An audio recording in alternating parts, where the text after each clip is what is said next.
प्यारे बच्चों सुप्रभात। प्यारे बच्चों आज आपको हम पढ़ाएंगे छंद। क्या पढ़ाएंगे? अलंकार मैंने आपको पढ़ा दिया है, रस भी पढ़ा दिया है। आज आपको हम पढ़ाएंगे छंद। जो हमारा नोट्स है इसी के माध्यम से आज हम आपको छंद पढ़ाएंगे। छंद का प्यारे बच्चों शाब्दिक अर्थ होता है आच्छादन या ढकना। नोट कर लीजिए प्यारे बच्चों, और इसको आप शॉर्ट सीख भी ले सकते हैं। छंद का शाब्दिक अर्थ क्या होता है? आच्छादन। ये क्या है? आच्छादन या ढकना। छंद और छंद छंद धातु से बना है। किस धातु से बना है? छंद धातु से बना है। और इसको पाणिनि ने अष्टाध्यायी में व्याकरण शास्त्र माना है। पाणिनि का जो अष्टाध्यायी है इसको क्या माना है? पाणिनि ने अष्टाध्यायी में। और इसका जो शाब्दिक अर्थ होता है वो होता है आच्छादन या ढकना। जहाँ परिभाषा पर देखते हैं, जहाँ यत गति तुक विराम के द्वारा गेता अर्थात गायन उत्पन्न हो। जहाँ किसी पंक्ति कथन में यति गति तुक विराम का प्रयोग करके उसमें गायन उत्पन्न किया जाए तो इस गायन अर्थात गेयता को ही छंद कहते हैं। प्यारे बच्चों आप अभी हम यहाँ पर जो हमारा यति है, गति है, तुक है, विराम है, इसको हम आगे आपको विवेचन करके बताएंगे। प्यारे बच्चों इस प्रकार से जो होता है छंद होता है जहाँ किसी पंक्ति कथन में यति गति तुक विराम का प्रयोग करके उसमें गायन उत्पन्न किया जाता है, उस गायन अर्थात गेयता को ही छंद कहते हैं। आचार्य पिंगल द्वारा, ठीक है, यहाँ पर देखिए पहले बच्चों इसमें हाईलाइट भी किया हूँ। आचार्य पिंगल द्वारा रचित छंद शास्त्र को सबसे प्राचीन उपलब्ध ग्रंथ माना गया है। ठीक है, और इसको पिंगल शास्त्र भी कहा जाता है। पाणिनि के छोटे भाई हैं पिंगल। पाणिनि के कौन है? छोटे भाई हैं। आचार्य पिंगल क्या है? पाणिनि के छोटे भाई हैं। ठीक है, इसका सूत्र है यमाता राजभान सलगा। इसका सूत्र क्या है प्यारे बच्चों? यमाता राजभान सलगा। इसको जो हम अलग अलग आपको पढ़ाएंगे और आप अच्छे से समझ जाएंगे। ठीक है, ये हमारे क्या है? छंद के भेद हैं। छंद के कितने भेद होते हैं? मात्रिक छंद होते हैं। ये मात्रिक छंद हो गया, ये वर्णिक छंद हो गया। ठीक है, वर्णिक छंद, मात्रिक छंद और वर्णिक छंद। और स्वच्छंद या केचुआ छंद। स्वच्छंद या केचुआ, जो स्वच्छंद हो उसी को हम केचुआ छंद भी कहते हैं। ठीक है, तो हम अब आते हैं प्यारे बच्चों छंद के प्रकार पर। कहाँ हम आते हैं? छंद के प्रकार। जो हमारे छंद के प्रकार हैं अब हम आते हैं उस पर। ठीक है, तो छंद के हमारे प्रकार हैं या जो हमारे छंद के भेद हैं अब हम उस पर आ जाते हैं। मेरे बच्चों बिल्कुल आप लाइन पर बने रहिएगा, आज मैं एक एक चीज आपको तोड़ करके पढ़ा दूंगा प्यारे बच्चों। ये मात्रिक छंद है। जिन छंदों की पहचान लघु तथा गुरु की मात्रा के आधार पर हो उसे हम मात्रिक छंद कहते हैं। जैसे हमारा प्यारे बच्चों चौपाई हो गया, गीतिका हो गया, हरि गीतिका हो गया, आल्हा हो गया, ठीक है, और ये रोला हो गया, क्या सब क्या है? मात्रिक छंद के अंतर्गत आते हैं। वर्णिक छंद, जिन छंदों की पहचान लघु गुर की मात्रा के आधार पर न होकर के वर्ण अर्थात अक्षरों की गिनती से की जाए। ध्यान दीजिएगा, जिन छंदों की पहचान लघु गुर की मात्रा के आधार पर न होकर के वर्ण अर्थात अक्षरों की गिनती से की जाए वहां पर क्या होगा? हमारा वर्णिक छंद होगा। कौन छंद होगा? वर्णिक छंद होगा। अब इस प्रकार के छंदों में प्यारे बच्चों जो प्रमाणिका है, स्वागता है, भुजंगी है, शालिनी है, इंद्रवज्रा है, दोधक है, वंशस्थ है, भुजंग है, और प्रपाग है, द्रुत विलंबित छंद है, तोटक हो गया, वसंत तिलका हो गया, मालिनी हो गया, और क्या हो गया? चंचला हो गया। क्या हो गया? चंचला हो गया। और मंदाक्रांता हो गया, शिखरणी हो गया, शार्दुल हो गया, और ब्रिकेटित हो गया, और सवैया हो गया। और प्यारे बच्चों इतने वर्णिक छंद के इतने भेद हैं, मतलब इतने सारे छंद क्या हैं? ये सब वर्णिक छंद के अंतर्गत आते हैं प्यारे बच्चों। इनको आपको ध्यान में रखना है। ऐसे पूछ लेगा कि निम्नलिखित में से कौन मात्रिक छंद है, निम्नलिखित में से कौन वर्णिक छंद है।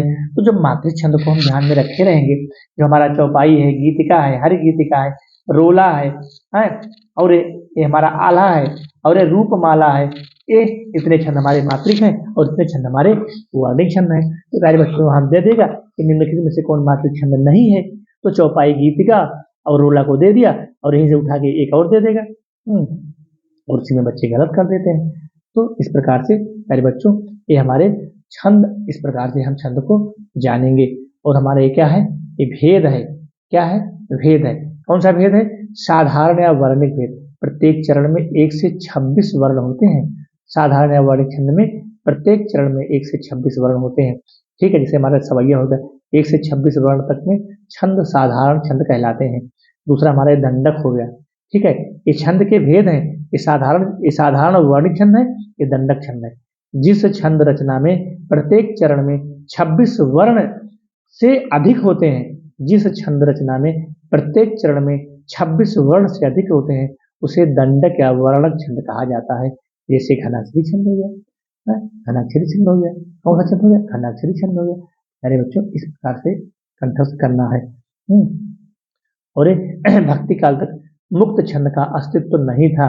मुक्त छंद आधुनिक युग की देन है। इसके प्रेरता निराला माने जाते हैं। मुक्त छंद प्यारे बच्चों वही मुक्त छंद, मुक्त छंद को हम स्वच्छंद या फिर केचुआ छंद भी कहते हैं। मुक्त छंद को हम स्वच्छंद या फिर केचुआ छंद भी कहते हैं। और प्यारे बच्चों अब हम आ जाते हैं यहाँ पर, ठीक है। ये हमारे क्या है, ये छंद के अंग हैं। क्या है हमारे प्यारे बच्चों, छंद के अंग, ठीक है। अब आपको हम छंद के अंग पढ़ाएंगे, ध्यान दीजिएगा। छंद कैसे चलता है, जैसे प्यारे बच्चों हमारे पास दो पैर हैं, हम दो पैरों से चलते हैं। किसी के पास दो पैर है, किसी के पास साइकिल है, किसी के पास बाइक है, किसी के पास चारपहिया है। तो लोग किस प्रकार से चलते हैं प्यारे बच्चों, उससे छंद भी चलता है। छंद कैसे चलता है, छंद में गति होती है, छंद में गति होती है, छंद में यति होती है, छंद में तुक होता है, छंद में मात्रा और छंद में गण होता है। इतनी सारी चीजों से छंद चलता है। तो प्यारे बच्चों हम खाना पीना न खाए तो नहीं चल पाएंगे, फिर दो पैर जिसके पास ना हो वो नहीं चल पाएगा, तो दो पैर भी होना चाहिए। और तेज चलना है तो साइकिल चाहिए, और तेज चलना है तो बाइक चाहिए, और तेज चलना है तो फिर चार पहिए चाहिए, अगर और तेज चलना है तो हवाई जहाज चाहिए। अरे बच्चों इस प्रकार से गति का मतलब हुआ पद्य के पाठ में जो भाव होता है उसे गति कहते हैं। पद्य के पाठ या पद्य के पाठ में जो भाव, यानी कि जिसे मान लीजिए पद्य रचना है, अगर हम कोई पद्य पढ़ रहे हैं कि ऊधव मन न भय 10-20, तो जो भाव होता है उसे हम गति कहते हैं। यति क्या है, पद्य पाठ करते समय जो विश्राम दिया जाता है। यति, यति का मतलब है विश्राम। मान लीजिए कोई चीज हम पढ़ रहे हैं, कविता पढ़ रहे हैं, कहानी पढ़ रहे हैं, बीच बीच में थोड़ा थोड़ा जो विराम देते हैं हम क्या कहते हैं, यति कहते हैं। तुक क्या है, समान उच्चारण वाले शब्दों के प्रयोग को तुक कहते हैं। जैसे मान लीजिए खाना पीना आना जाना, यहाँ समान तुक है ना यार बच्चे, जो आपको हम बताए नहीं थे वो अलंकार, वो जो उस अलंकार में जो समान चीजें प्रयोग हुई थी वही तो तुक की बात है।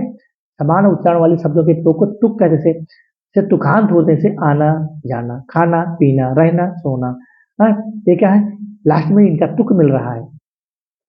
ये क्या है, हमारी मात्रा। तो उच्चारण में लगा समय, उच्चारण में लगा समय यह दो प्रकार का होता है, लघु और गुरु। लघु माने छोटा, गुरु माने बड़ा। ह्रस्व उच्चारण वाले वर्णों की मात्रा लघु, ह्रस्व उच्चारण वाले वर्णों की मात्रा लघु, और दीर्घ उच्चारण वाले वर्णों की मात्रा को हम क्या कहते हैं, गुरु कहते हैं, ठीक है। और इस प्रकार से जो हमारे गण हैं, गण का मतलब ये जो हमारे गण हैं इसको हम देख लेते हैं। ये हमारे क्या है, गण है। तो गण हमारे क्या है, 8 है, माता राजभान सलगा, ठीक है। पहले बच्चों क्या है, यह माता, ये तो गुरु, ये लघु है क्योंकि इसमें मात्रा है नहीं, यहाँ इसमें मात्रा है तो गुरु हो गया। यह माता राजभान सलगा, ये गण मगण तगण। अब यहाँ पर पहले बच्चे इसको हम बनाएंगे, जगण भगण नगण सगण, इसी से तो बनाते चलेंगे। यहाँ पर क्या हो गया हमारा, ये गण, या गण म गण त गण र गण, र गण, और इसकी संख्या कितनी है, 8 है। 1 2 3 4 5 6 7 8, ठीक है। इस प्रकार से इसको हम पहचान लेंगे। ये मातृछंद के प्रकार हो गए। अब हम आते हैं मातृछंद के प्रकार। तो मात्रा की गणना के आधार पर, मात्रा की गणना के आधार पर जो हमारे छंद हैं वो 3 प्रकार के होते हैं, सममात्रिक, विषम मात्रिक और अर्ध सममात्रिक छंद। सममात्रिक छंद क्या है, जहां चारों चरणों में समान मात्रा हो, इसे चौपाई हो गया। सममात्रिक छंद, मात्रिक छंद के प्रकार। मात्रिक का मतलब होगा मात्रा, मात्रिक का मतलब हो गया मात्रा, छंद का मतलब क्या होगा, आच्छादित करना या ढकना। तो जो मात्रा या मात्राओं से ढक गया उसे हम कहते हैं मात्रिक छंद। सममात्रिक छंद जहां चारों चरणों में समान मात्रा हो, इससे हमारा चौपाई हो गया। विषम मात्रिक छंद जहां चारों चरणों में अलग अलग मात्रा हो, जैसे कुंडलिया है, दोहा, रोला, छप्पय और उल्लाला। यह जो छंद है इसमें अलग अलग चारों, मतलब जहां चारों चरणों में अलग अलग मात्रा है, कुंडलिया, दोहा, रोला, छप्पय और उल्लाला, यहाँ पर जो है अलग अलग है। और अर्ध सममात्रिक छंद जहां चारों चरणों में से किन्हीं 2 चरणों में मात्रा समान हो, यह सोरठा के विपरीत होता है। अर्ध सममात्रिक छंद, अर्ध सममात्रिक छंद या हो गया सममात्रिक छंद जहां चारों चरणों में समान मात्रा हो। अर्ध सममात्रिक छंद जहां चारों चरणों में से किन्हीं 2 चरणों में मात्रा समान हो, यह सोरठा के विपरीत होता है। यहाँ पहले और तीसरे में 13 13, ठीक है अरे बच्चों यहाँ देख लेते हैं, पहले और तीसरे में 13 13, ठीक है। यह सोरठा के विपरीत होता है, कौन, यह सोरठा के विपरीत होता है। यहाँ पहले और तीसरे में 13 13 तथा दूसरे और चौथे में 11 11 मात्राएं होती हैं और अंत में एक लघु स्वर होना जरूरी है। कौन कौन है, बरवा है, सोरठा है, दोहा, दोहा का उल्टा उल्लाला। इस प्रकार से प्यारे बच्चे हमारे क्या हो गए, ये छंद के अंग हो गए। अब मैंने आपको क्या पढ़ा दिया, छंद के प्रकार पढ़ा दिया। ये मात्रिक छंद के प्रकार हैं, कौन कौन है, सममात्रिक, विषम मात्रिक और आदि सममात्रिक। ऐसे पूछेगा निम्नलिखित में से कौन मात्रिक छंद के प्रकारों, निम्नलिखित में से कौन मात्रिक छंद के प्रकार नहीं है, तो तीन तो सही दे देगा और उसी में से एक गलत दे देगा। तो अगर गलत को जाने रहोगे, इन तीन को सही को जानोगे तभी तो गलत को छांट पाओगे। या पूछेगा निम्नलिखित से कौन मात्रिक छंद के उदाहरण को व्यक्त करता है, तो तीन सही दे देगा और उसमें मतलब तीन जो है तीन सही दे देगा, एक गलत दे देगा, या चार में से तीन सही एक गलत, इस प्रकार से आपको दे देगा। पहले बच्चे हमारे क्या हो गए, छंद के अंग हो गए, हमारे क्या हो गए, छंद के अंग। अब हम आते हैं मात्रिक छंद पर। कहाँ आते हैं, मात्रिक छंद पर। मात्रिक छंद देख लीजिए, मात्रिक छंद जो मात्राओं के आधार पर चलते हैं, ऐसे छंद जो मात्राओं की मात्रा की गणना के आधार पर चलते हैं उन्हें क्या कहते हैं, मात्रिक छंद। मात्रिक छंद क्या है प्यारे बच्चों, जो मात्राओं की गणना के आधार पर चलते हैं उन्हें मात्रिक छंद कहते हैं। मात्रिक छंद तीन प्रकार के, कौन, सममात्रिक, विषम मात्रिक और अर्ध सममात्रिक। इससे पहले अभी भी मैंने आपको पढ़ाया है। ये सोरठा है, इसमें 11 मात्रा होती है, बरवे में 12 मात्रा होती है, दोहा में 13 मात्रा होती है, चौपाई में 16 मात्रा, रोला में 24 मात्रा, गीतका में 26 मात्रा, उलाला में 28 मात्रा, 15 प्रस्थ 13, उलाला में 15 प्रस्थ 13, हर गीतका में यहाँ भी 28, यहाँ भी 28, लेकिन यहाँ अंतर हो गया, यहाँ 16 + 12, यहाँ 15 + 13। इसको ध्यान करना पड़ेगा, यहाँ से एक मात्रा उठ के यहाँ आ गई, 16 + 12 हो गया। और हमारे क्या है, संयुक्त छंद है। क्या है हमारे, संयुक्त छंद है। तो बच्चों हमारे क्या है, संयुक्त छंद। कुंडलिया हमारा होगा, इसमें 6 चरण होते हैं, दोहा प्लस रोला। यहाँ 4 चरण होते हैं, दोहा में 4 चरण होते हैं, रोला में 2 चरण होते हैं, ठीक है। इसी प्रकार छप्पई में 6 चरण होते हैं, छप्पा छंद में 6 चरण होते हैं और रोला में 2 चरण होते हैं। और हमारे क्या हो गए, दोहा के प्रकार। क्या हो गए, ये दोहा के प्रकार है। कौन कौन है, भ्रमर, अरे बहुत इंपॉर्टेंट है, दोहा के प्रकार। भ्रमर, सुभ्रमर, सरभ, स्योन, मंडूक, मरकट। जो हमारे 10 और 12 के बच्चे हैं प्यारे बच्चों, उनके लिए यह चीजें नहीं है। यह जो लेवल है प्यारे बच्चों, टीजीटी पीजीटी लेवल के लिए है और एक यूपीपीएससी के लिए है। आपके प्यारे बच्चे नहीं पढ़ना, जो हमारे छोटे छोटे प्यारे प्यारे बच्चे 10 और 12 के बच्चे हैं, यूपी बोर्ड वाले बच्चे हैं, उनको नहीं पढ़ना है। या टीजीटी पीजीटी लेवल का प्रश्न है, टीजीटी पीजीटी इसका लेवल है। उस जगह निम्नलिखित में कौन दोहा का प्रकार नहीं है, तो भ्रमर हो गया, सुभ्रमर हो गया, सरभ हो गया, सेन हो गया, मंडूक हो गया, मरकट हो गया, करभ, नर, हंस, गयंद, पयोधर, बलपान, विकल, कच्छप, मच्छ, शार्दूल, अहिवर, व्याल, विडाल, उदर, स्वान और सरह। ये 23 प्रकार हैं दोहा के प्यारे बच्चों, 23 प्रकार हैं। सोच लीजिए, टीजीटी पीजीटी लेवल का, ये ऊंचे लेवल का प्रश्न है। ये दोहा के हमारे क्या हो गए, 23 प्रकार हो गए प्यारे बच्चों। इस प्रकार से हम छंद को हम देख लेते हैं। अगला हमारा जो है, अगले हम छंद पर आ जाते हैं। यहाँ हम आ जाते हैं, रहीमन पानी राखिए बिन पानी सब सून, पानी गए न उबरे मोती मान सून। हाँ,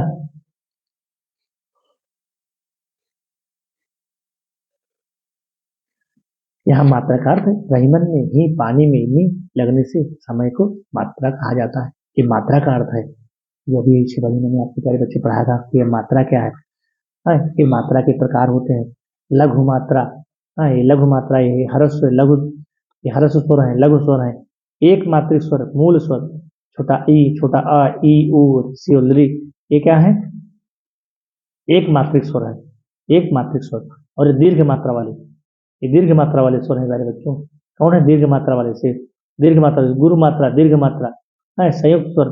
क्योंकि इसमें आ, छोटा आ और बड़ा आ मिला है, तो 2 छोटा अ मिलकर बड़ा हो। इसी प्रकार से इसमें इसको संयुक्त स्वर यानी कि यहाँ पर दो मिले हैं। जैसे हमारा प्यारे बच्चे ए है, इसमें आ प्लस आ, ये मिला है तभी तो बड़ा आ हुआ। यहाँ पर ऊ है तो ऊ प्लस ऊ, इसमें दो मिला है। इसी प्रकार से आई, आ धन ए, आई, आई हो गया, ए हो गया, इसी सब में दो दो मिले हैं। इसी प्रकार से दीर्घ, इसी प्रकार से यदि आधे व्यंजन से पहले कोई स्वर आ जाए तो उस स्वर की मात्रा गुरु हो जाती है। ठीक है प्यारे बच्चों, इस प्रकार से हम यहाँ आ जाते हैं। ठीक है, अभी आपको हम छंद के बारे में, छंद कैसे चलता है उसी के बारे में आपको हम बता रहे हैं। ठीक है, तो बिल्कुल इस वीडियो को स्किप मत करिएगा। यहाँ है आत्मा, यहाँ आधा व्यंजन के पहले जहाँ दीर्घ स्वर आ जाए तो उसकी मात्रा जो है गुरु हो जाती है। क्या जाती है? गुरु हो जाती है। और ये हमारे क्या है? चरण और पाद हैं। क्या है? चरण और पाद। छंद का चौथा हिस्सा, प्रत्येक छंद में यानी कि 2-4 चरण होते हैं या फिर 6 चरण होते हैं। ये हमारे क्या है? गण है, 3 वर्णों का समूह, ये गण है। ये माता राजभान सलगा पहले जो हम सूत्र अभी बताया था इसके पहले। ये क्या है? वर्णिक छंद है। कौन से छंद है? वर्णिक छंद है, जहाँ छंद की पहचान वर्ण अक्षर की गिनती से हो, है वहाँ क्या होता है? हमारा एक वर्णिक छंद होता है। तो प्यारे बच्चों, इस प्रकार से आपको इसको कंठस्थ करना है। यहाँ पर वर्णों की काउंटिंग होती है, जबकि आधा अक्षर की काउंटिंग नहीं करेंगे। है मैंने आपको इसी प्रकार से आपको बिल्कुल जो नोट्स बनाया है प्यारे बच्चों, बहुत ही। एक छंद संस्कृत के होते हैं। कौन कौन छंद?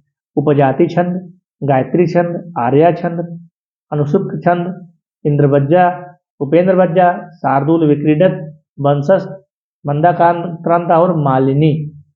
ये जितने छंद हैं प्यारे बच्चों, ये जितने छंद हैं, ठीक है, जितने छंद हैं, ये जितने छंद हैं, ये सब संस्कृत के छंद हैं। और यहाँ पर ये प्रकार से ये सब संस्कृत के छंद माने जाते हैं। ठीक है प्यारे बच्चों,